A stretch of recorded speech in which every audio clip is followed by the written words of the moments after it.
What this discussion today is incredibly timely. Whoever arranged this conference and put this subject on the table was exactly the right thing. And actually, by the way, as I saw from, am I using the right phrase? Your Caliph, he talks about this and has been. You have been, the Ahmadis have been absolutely right for many years.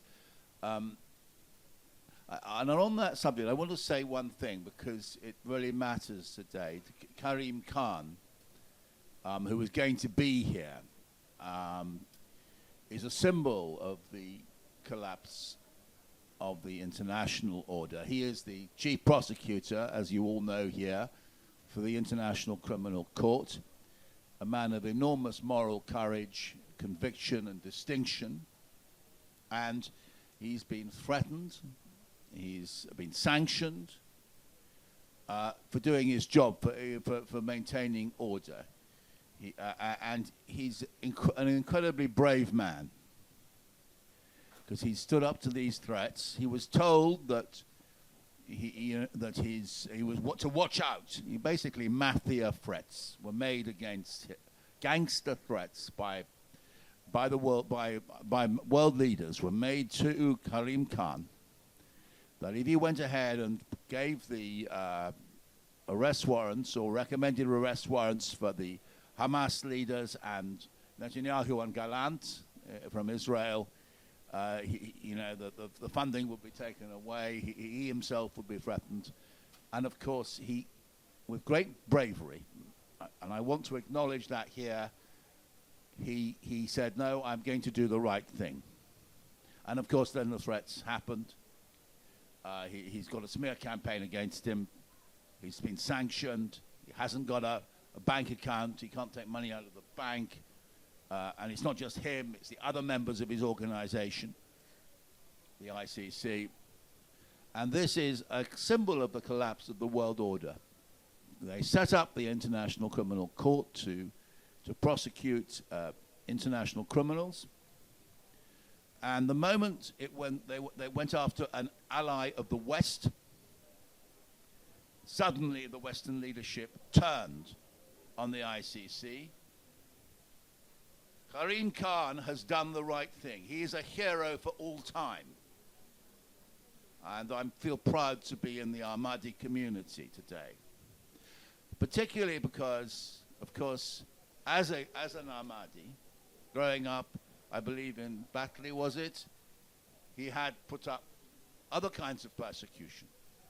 He knows about fighting persecution. And so, but there's so much to be said about the threats to the world order, the attacks on the United Nations. More than 300 UNRWA aid workers have been killed by Israeli action in the last 18 months or more. The smears against the United Nations leadership, the way in which the International Criminal Court is ignored, and so on. Yeah, and there does seem to be a clear double standards in how international law is applied. It seems like might is right. That's actually the law that is operating the world. I spoke to Kenneth Roth for Analyst News just a few days ago, and his perspective was that this is a violation of international law, because at the end of the day, international institutions, they're saying the right things. They're condemning these atrocities. They're calling them out. But it's not a problem of the law. The institutions itself aren't flawed. That was his perspective. This was Ken Roth. Kenneth Roth, yeah. Ken Roth, of the Human Rights, former Human Rights Watch director. And he said, can you just explain exactly what the point he was making? He was saying that this is not a problem of the law. It's not that international law or institutions are becoming obsolete. It's more that this is violations of international law. Yes, I think what is it's not a problem of international law, but what is happening is that the United Nations is being hamstrung, the ICC is being threatened, and so all the organizations which were set up to repeat to stop a repeat of the catastrophic horror of World War II are now being undermined. But the terrible thing is, or no, not the terrible thing, but the irony is that the people who are undermining it are the United States and Britain, are and the Western countries, which set up this a world order ourselves in the first place. When Winston Churchill and Roosevelt got together on a ship, when Hitler's tyranny was at its most threatening and frightening, in November 1941, and set up and signed the Atlantic Charter to respect our fellow human beings, to create an idea of equality and a new world of safety. They set it up, and now it is the direct inheritors, Trump, Starmer, people like that, Cameron, Sunak, Biden, who have been dismantling this same international order. And it is very shocking, and it is why, and I liked your comparison with the collapse of the League of Nations in the 1930s, leading to the horror of World War II, but now we are seeing the collapse of the United Nations, and where will that lead? Do you think the United Nations is literally on the verge of collapse now? Or is well, it has been undermined. Yeah. And I'll give you one example. Go back this time last year, the International Court of Justice made its historic ruling that Israel must get out of the occupied territories. It was an illegal occupation, and it said them. And a year has passed, and nothing has been done. And the reason why is nothing done is because America controls the Security Council, will always exert its veto on Israel and on behalf of Israel, and Britain sort of tamely accepts this because of this thing we have called the special relationship. We won't upset the Americans, and I'm afraid we have to recreate a new moral global order, and that is quite a task. Yeah, Abid Khan, if I can just turn back to you, what do you think is the solution? Some people think there's a political solution, some think there's an economic solution. You, who are representative of a religious organization, do you think we need a moral revolution or a spiritual revolution? Do you think that's like the kind of undercurrent which is needed today? I think when you're talking about international law, it's very important not to go towards one particular religion or one particular belief. The core principle, as I said in my previous answer, is justice. It's the fact that we are all born equal, we all have the same rights, and as you mentioned, that's what international law says. That's what, if you go through the parliaments of different countries, I'm sure almost every single parliament would say the same. But the key issue is that the implementation. Where people do wrong, are they going to be sanctioned equally? And we need to work towards that. What the solution is to that, I mean, I don't know. I wish I did.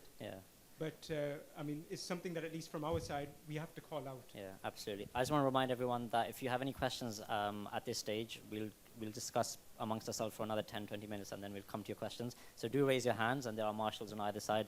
Write your questions down, and they'll be handed over to me. Abid Khan, I wanted to come back to you. General Sir Patrick Saunders, who retired last year, he's a UK general, he warned this month that the UK may be in a major war in the next 5 years.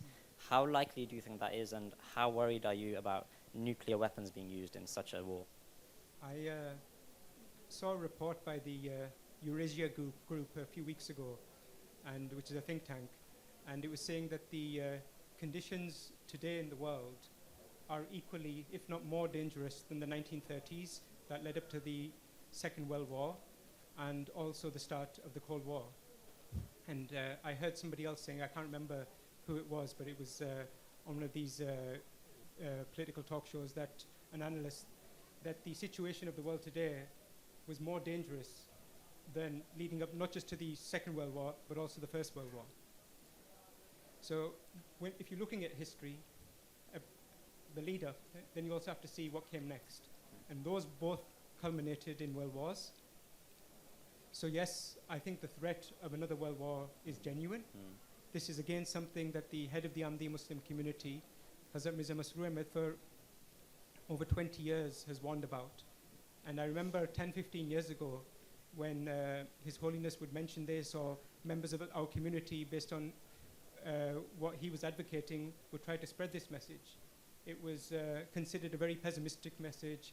People would say that we believe in principles of justice, but we've gone past that era of a world war. We've gone past that era of, we've seen the horrors of Hiroshima and Nagasaki.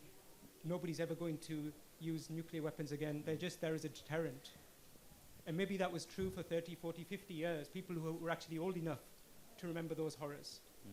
But we've lived a very privileged existence for the fact that our generation, or even people older than us, that we've never seen true war. But that also fills me with a lot of fear. That people who haven't seen the horrors of war, do they actually understand what it will mean for all of us, for our children, for our grandchildren? And so I think it's a real threat. There was another program I was listening to the other day, and the person who was speaking, I don't agree with him on a lot of things, but one point I agreed with him was he was saying that for people think just because of the fact that there hasn't been a nuclear weapon used for 80 years, that means that nobody's going to use one in future. And he was saying that is naivety of the highest course. And so it's a real threat. Yeah. Peter, what's your thoughts on this? Do you think that we're too complacent, our leaders are too complacent, they think a world war can never break out? We have seen a lot of talk about nuclear weapons being used in recent conflicts. How fearful are you of that actually happening, or are we being a bit too pessimistic? I think we are being too pessimistic, but what I dislike a lot is the very loose language used by senior people who ought to know better. I mean, looking at it from the narrow perspective of Britain, there's no need for us to get involved in a world war at all. There's no, China doesn't pose any threat to Britain, nor does Russia, nor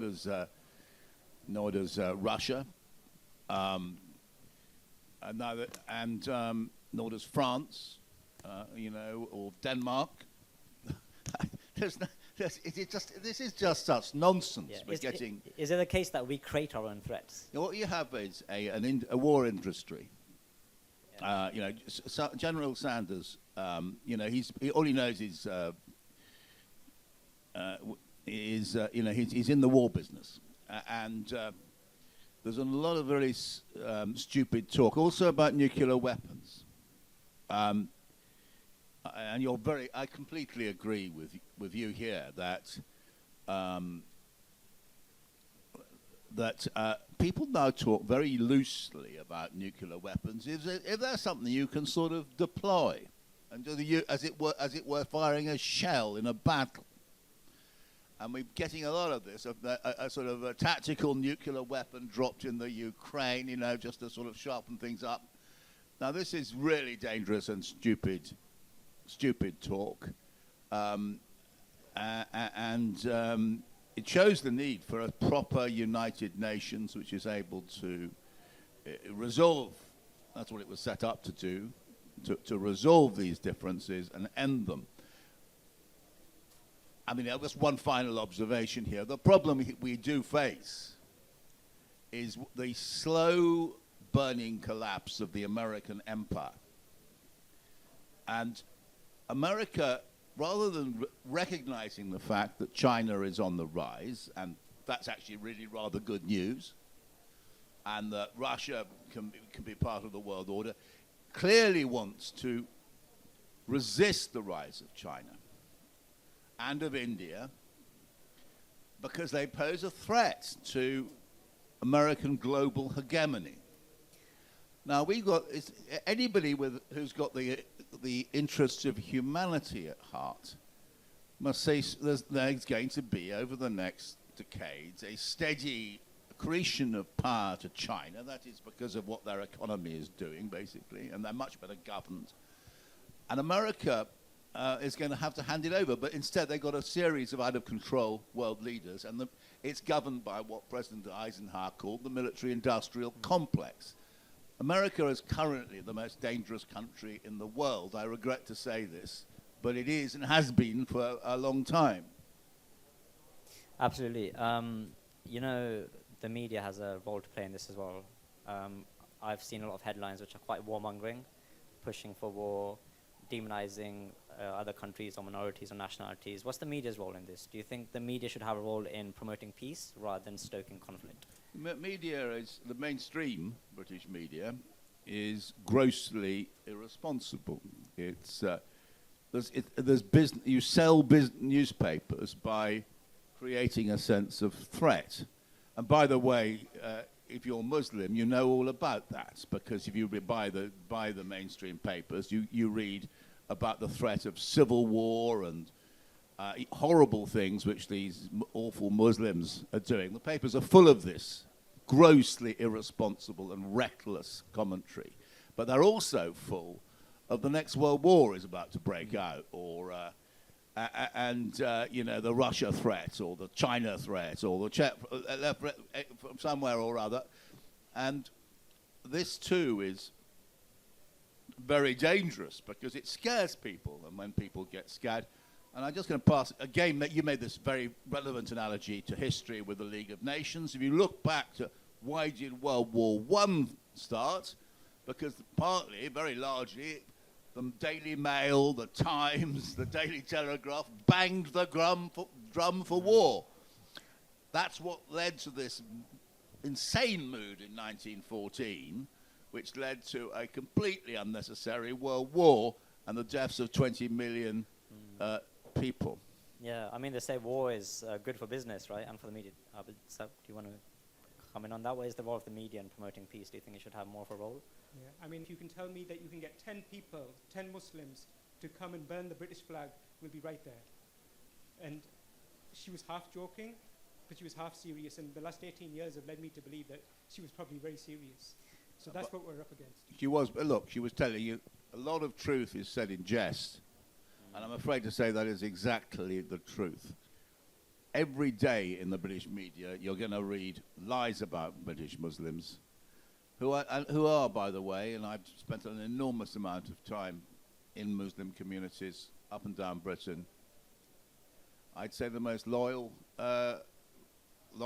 communities to and I use the term communities rather than community, to Britain. Understand why Britain matters so much, the tolerance we have, the multiculturalism, the recognition that you can be Muslim and British, or black and British, or gay and British, or Jewish and British.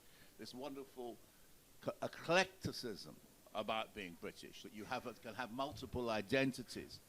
And what we're now facing is an attempt by the newspapers and others to create a single English identity which will not tolerate different cultures, and it's very frightening. Yeah, I mean, that very well leads on to kind of our next segment of this panel discussion. I want to move away from, global issues and to Islamophobia and racism in the UK. A YouGov poll conducted for this event, commissioned by the Ahmadiyya Muslim community, has found actually that, and I want to get both of your thoughts on this. It found that more than half of Brits, 53%, say that Islam is not compatible with British values. 41% of the British public believes that Muslim immigrants have a negative impact on the country. And this was the most surprising thing for me. This is compared to just 7 to 15% amongst other religions. So only 7% of the British public believe that Christian immigrants have a negative impact on the country, and it didn't go more than higher than 15% for Sikhs, Hindus, and Jews. But for Muslims, it's 41%. So that's quite staggering, quite large disparity. And then the third one is almost a third of Brits, 31%, believe Islam promotes violence. Peter, you've spoken a lot about this in your book, especially the role of politicians, think tanks, the political elite. It seems like anti-Muslim sentiment has become mainstream now. Why do you think that is? Yeah, well, it is why I wrote the book, but it obviously didn't have any effect because it's now 4 years. I mean, first of all, just say it is the opposite of the truth, that notion, because the polls carried out by, I believe it was YouGov and elsewhere, if you ask who is most loyal to our country, you will always find it's the Muslims. And yet, it's because, I think... And also the most charitable as and well. the most charitable, hardworking, family values, small businesses, you name it. And the reason why there is the difference between the reality... Look, by the way, I'm not saying there aren't bad Muslims. There are plenty of them. The humanity is flawed. But against this, we have these perception. If you buy the Daily Mail every day or the Times, I'm afraid, which is should be a respectable paper, or the Telegraph, you're going to read every day, day after day after day, that Muslims hate this country, they're terrorists, etc. It's a real problem, and it's something which we need to combat, and also our politicians go for this. And have you noticed the way in which, say, the leader of the Conservative Party has presented what's going on currently in Israel and Gaza? She says it's a clash of civilizations. Israel is doing our job for us. It's a really ugly thing that is being told, that the slaughter of Muslims in Gaza is part of the clash of civilizations, and they're doing a good thing by it. It's so beyond disgusting, this dehumanization of parts of our communities and of Muslims generally we're seeing in the Middle East. And so we do need to find a way of combating this false, ugly, barbaric narrative. We're told that the Britain defends civilization. We are becoming a barbaric country by the way our newspapers and our politicians, our leading politicians, the head of the Conservative Party, the Reform Party, even too often Starmer, the Prime Minister, who should never be doing this sort of thing, talks echoed in the press. That's why it's dangerous. Yeah, no, absolutely. Abid Khan, responding directly to the findings of this survey, is Islam compatible with British values? Again, just leading on from the last answer, we were talking about the media and its role. For this event, in the 193 member states, the problem is with the United Nations Security Council and the people who are at the top, and they are the ones who don't allow the ICJ, try to undermine the ICC. I think there can be some greater powers given to the UNGA, the UNGA, the General Assembly, maybe to veto, maybe to override, the vetoes given by the senior states, and so think that would be a major moment. I also am seeing, I think Gaza, the fact that the international community has been unable to deal with Gaza, is creating a new sense of what should we do about it, given the international community, as created after World War II, has failed. What can replace it? And I think there is a new consciousness among, I don't know whether you call it the non-white countries or the global south or the BRICS, to create new institutions which are going to act independently, given the failing. The West has failed, and so you have to. The West's claim to represent humanity and human values, which was so strong after 45, has gone. And so you now need, it's very important that it was South Africa that brought that case about genocide at The Hague shortly after the Israelis started their assault in Gaza. And so things like that. And now I see that Brazil has come out and supported that case. Again, if the ICC is going to be sanctioned, isn't going to be allowed to operate, maybe you'll find new better ways of doing that, independent of threats from the United States.